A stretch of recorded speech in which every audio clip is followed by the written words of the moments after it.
matapos lumamang ang Lakers buong laro sa Game 2 na umabot pa hanggang 20, pero sa dulo ay nasilat pa rin sila gawa ng game-winning shot ni Jamal Murray.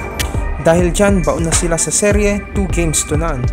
Malaking bagay dyan ang ginawang adjustment ng Denver coach na si Mike Malone upang makahabol at eventually makuha ang Game 2. Biruin mo, first half pa lang pumutok na agad si D'Lo, lalo na si AD na kumana ng 24 points with 11 out of 12 shooting.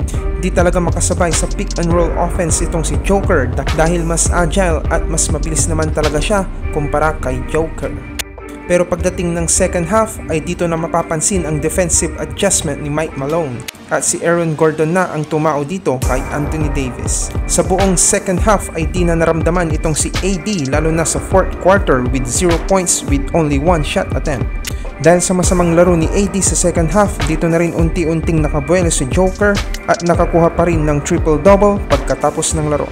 Samantalang si Darvin Ham matapos mabura ang lead ng Lakers na umabot hanggang 20 ay di na nakagawa ng defensive adjustment at na-coach talaga siya ni Mike Malone.